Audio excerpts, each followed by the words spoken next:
É com imensa alegria que mais uma vez chegamos até você, até a sua casa, até a sua família, para juntos, como igreja, refletirmos, acompanharmos, rezarmos pela realidade missionária da nossa igreja.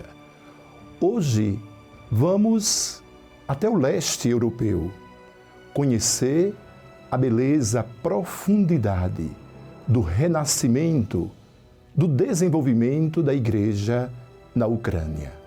Acompanhe com muita atenção, reze conosco, viva a alegria de ser também um cristão missionário.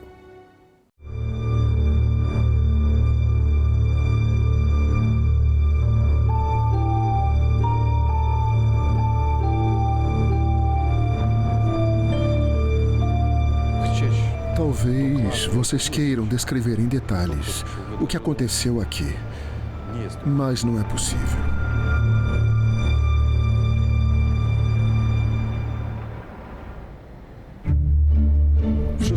Aconteceu tudo na fronteira entre a realidade e a não realidade.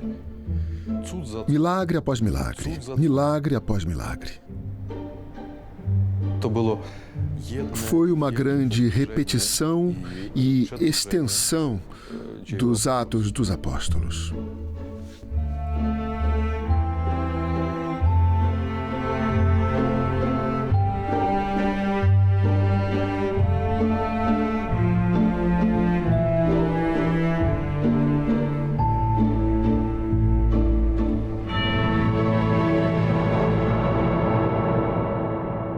Tudo começou com Santo André, que, impulsionado pela vontade de contar aquilo que tinha vivido enquanto apóstolo, foi para o norte, até chegar ao rio Dníper, onde se situava a atual Kiev. Colocou uma cruz na colina e profetizou: "Esta cruz será firmamento para o grande centro do cristianismo nesta parte do mundo." Depois de Santo André, muitos se esforçaram para cumprir a profecia. 900 anos mais tarde, a cruz reinou verdadeiramente sobre este lugar, graças ao grande príncipe de Kiev, Vladimir o Grande. Depois de ser batizado, transformou-se de ladrão e devasso para um soberano prudente e misericordioso. Porém, continuou a punir cruelmente os pagãos. Como resultado do grande cisma, o cristianismo foi dividido em ortodoxos orientais e católicos romanos. As terras da atual Ucrânia foram confiadas à Igreja Ortodoxa. Ao longo dos séculos, surgiu a Igreja Greco-Católica. Ela reconhecia o dogma e a soberania do Papa, mas estava culturalmente enraizada no rito oriental. 3 igrejas coexistiram em paz, sendo elas o esteio da identidade cultural e religiosa da nação ucraniana. Quando os comunistas assumiram o poder, tudo mudou. A igreja passou a ser o maior inimigo do Estado. Os templos foram destruídos, os padres e os fiéis foram executados ou enviados para os gulags. O homem já não era necessário se ele não fosse útil para o futuro comunista. Divórcios, abortos, alcoolismo passaram a ser pragas sociais. A perestroika, a queda da União Soviética e a independência da Ucrânia criaram um novo espaço para o trabalho das igrejas. Mas os anos de propaganda ateia resultaram no vazio espiritual de muitos ucranianos. Porém, Deus continuou a chamar pessoas que iriam cumprir a profecia de Santo André, criando um grande centro do cristianismo nesta região do mundo.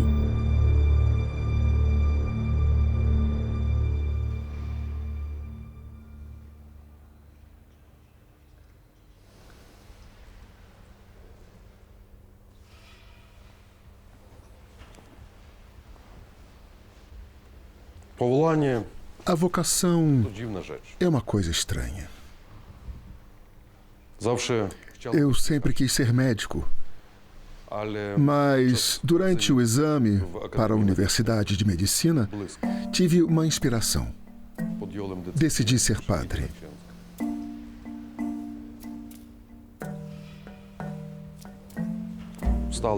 Me levantei e saí. Fui para o seminário clandestino. Era padre há apenas 10 meses quando recebi a missão para ir a toda a Ucrânia Oriental. Sem igreja, sem fiéis, sem paróquia, sem nada. Recebi apenas território. E lá fui eu para o grande desconhecido.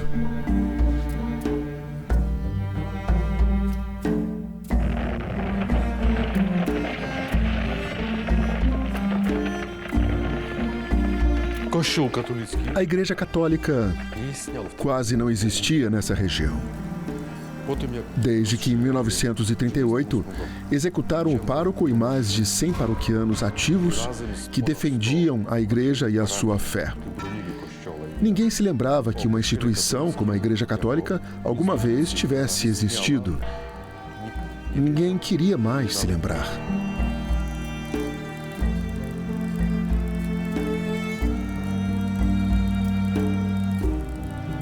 A igreja foi transformada numa oficina de conserto de equipamentos de cinema e em armazém para bilhetes e cópias de filmes. Em 7 de janeiro de 1991, foi celebrada nas escadas da igreja em Kharkiv a primeira missa depois da guerra. Estiveram presentes 5 pessoas.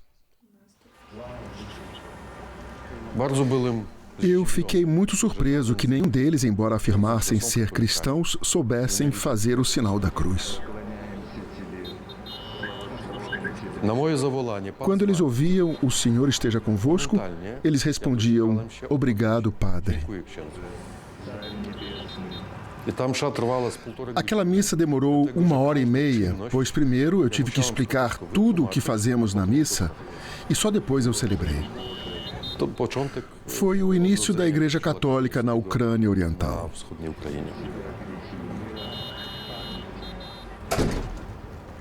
Entrem, por favor. Olá, como estão? Que bom que chegou, Olá, professor. Padre. Louvado seja nosso Senhor Jesus Cristo. Para sempre seja louvado. Olá, como vai? Olá, Padre. Como vai? Como vai? O Jerzy veio pela primeira vez e nós começamos as celebrações. A primeira missa foi celebrada nos degraus. Foi um grande esforço. Os motoristas que passavam por nós aceleravam e buzinavam porque pensavam que nós éramos loucos por estarmos ali daquela forma.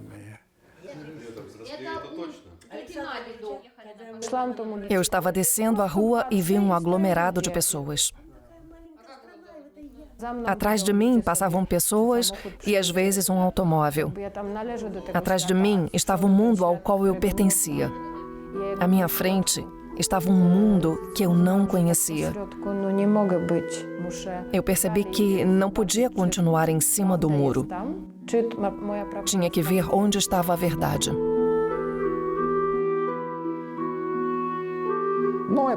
Já estávamos em 1991, quando, em geral, toda a sociedade começou a ter um ponto de vista diferente acerca de coisas como a igreja, a fé, Deus, já não eram ridicularizados ou proibidos. Finalmente, já podíamos falar disso. Não falávamos destes assuntos em casa, pois era a União Soviética. Por isso a religião era descrita como o ópio do povo, isto é, do povo ignorante. Nós dizíamos sempre que a igreja é para as avós, que não sabem nada, que nunca estudaram e que não sabem que Deus não existe. E só aquelas avós, com os seus lenços e velas, é que iam à igreja. eu nunca tinha lido a Bíblia, portanto eu não sabia. Só conhecia o ateísmo que estudava na universidade. Da carreira, um papel na sociedade, estes eram os valores amplamente promovidos, eram vistos como algo bom, importante, algo que deveríamos nos esforçar para alcançar. Também a luta contra o imperialismo no mundo, como viver sem ela.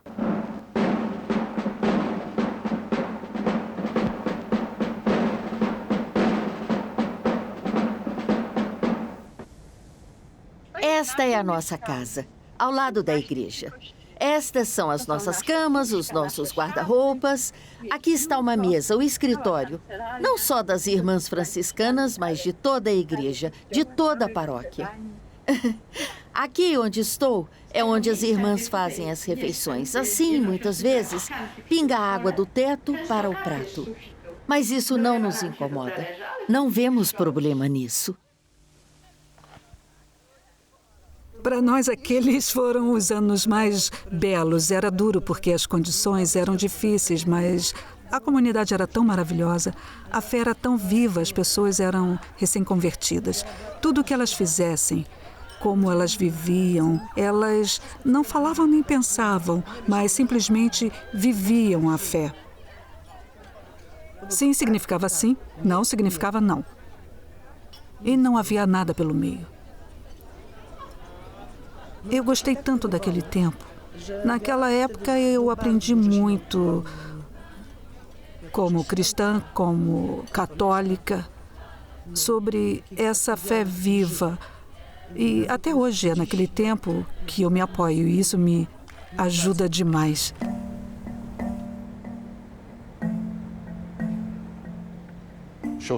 As irmãs vieram e deram início às obras de caridade na igreja, dar de comer aos sem-teto. Era uma igreja destruída, impossível de reconstruir. Mas ao lado havia um quiosque, e era aí que elas serviam os pobres. Elas lhes davam remédios e comida. Esta era a realidade. A igreja em ruínas, padres em barracões, mesmo assim cuidavam dos pobres.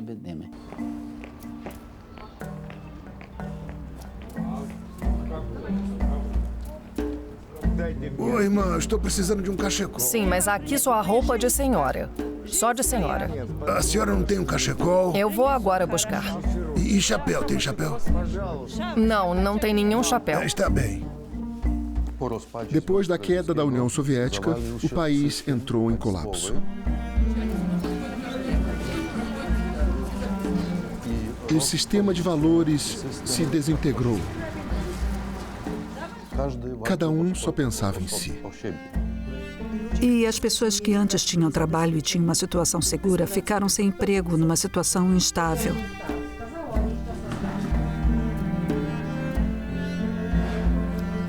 Muitos ficaram sem teto. O inverno foi tão rigoroso e eles viviam nas ruas.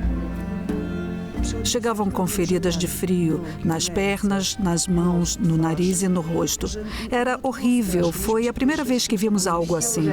Já estão tão profundas. Levante a cabeça um pouco mais para eu poder ver melhor. Por que esperou tanto tempo? Eles disseram que vão ser retirados 2 semanas depois. Alguns deles tinham 2 faculdades, com muitos conhecimentos, mas pouca prática. Não posso prender demais, senão é pior. Não sabiam como se orientar na nova realidade. Estavam habituados ao trabalho acadêmico e não a situações tão duras.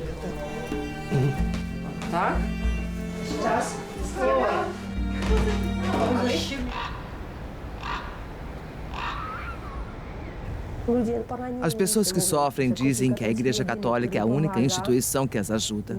Não fazemos política. A nossa única política é ajudar as pessoas e rezar.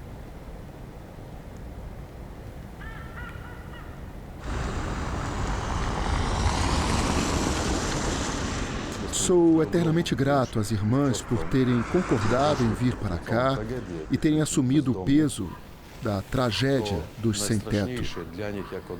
Mas o mais assustador para elas, como mulheres, foi descobrir as crianças de rua. Eu me lembro de quando me ofereci para levá-las para ver estas crianças de rua.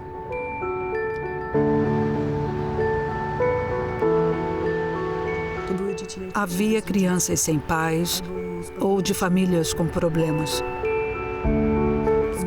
Elas se juntavam em gangues e viviam nos canais. A entrada era assim. Era muito fundo.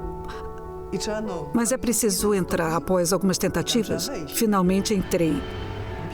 E me deparei com aquela cena. Crianças sozinhas.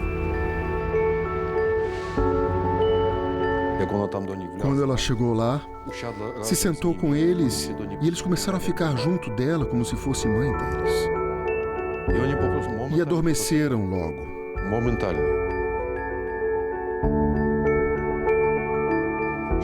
A irmã chorava. Ela chorava e eles dormiam. Eu não conseguia olhar para aquela cena. Havia um nó na minha garganta. Até fiquei sem ar. Aquilo foi demais. Era uma cena muito forte para todos nós.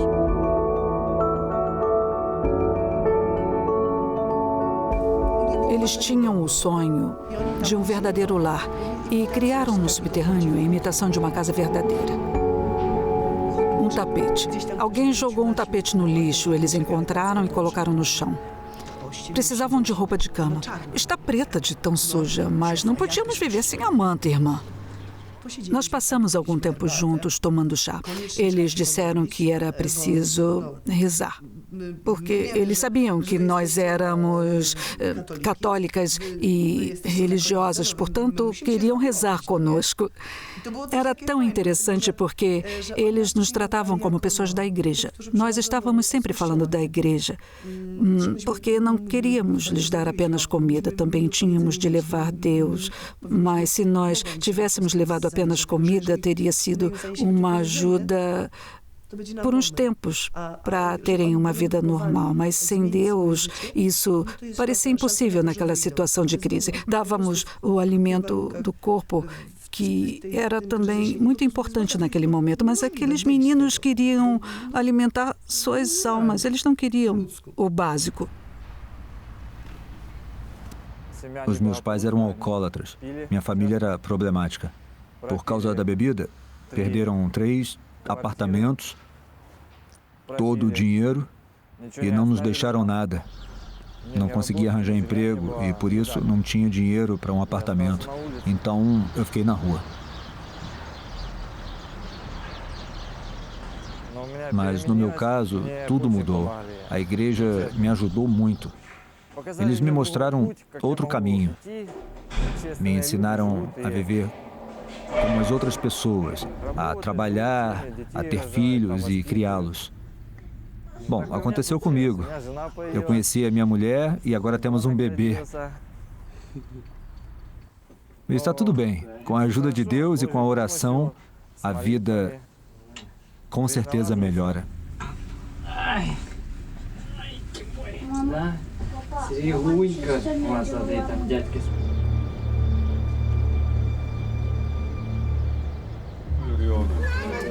Да благословит всех нас, всех нас. Eu olho para nós, gente do leste, como crianças de um orfanato. Nós tivemos comida e boas condições de vida, mas não tivemos o amor dos pais. E quando não se tem isso, é como se tivéssemos sido fechados num orfanato e só nos interessam as coisas materiais. De repente, os pais chegam, abrem a porta, dizem que andaram à nossa procura durante todos esses anos e agora querem nos abraçar.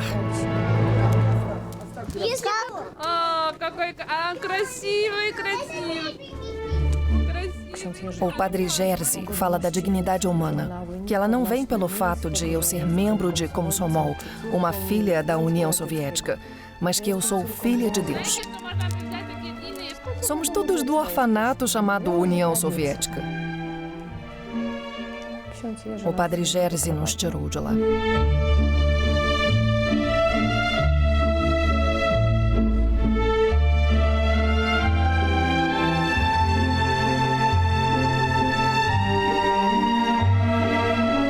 A ACN é uma fundação que está no coração do Papa Francisco, ajudando milhões de cristãos em todo o mundo, desde crianças que vivem em miséria até aqueles que enfrentam guerras e perseguições. São milhares de projetos em mais de 140 países que ajudam aqueles que já não têm mais a quem pedir socorro. Para continuar esse grande trabalho, sua ajuda é essencial. Acesse agora o site acn.org.br e faça sua doação. acn.org.br. Faça o bem ainda hoje.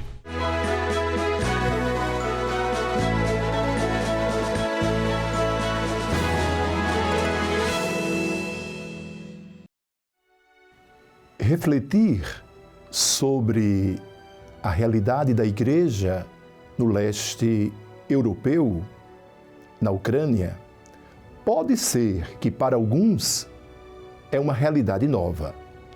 Mas desde os anos 90 que nós assistimos à retomada do humanismo, à retomada da dimensão do exercício livre da fé.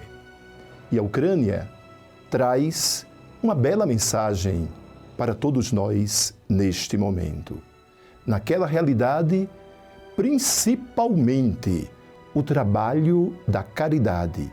E aqui eu me refiro a padres, irmãs, religiosos e religiosas, evidente, leigos também, que muito contribuíram para o renascimento e o desenvolvimento da Igreja Católica na Ucrânia.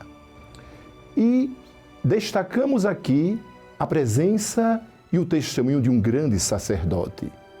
E isto nos inspira e nos anima, porque, por meio de tua ajuda, a ACN pôde colaborar na construção de seminários, ajudando na formação de futuros sacerdotes.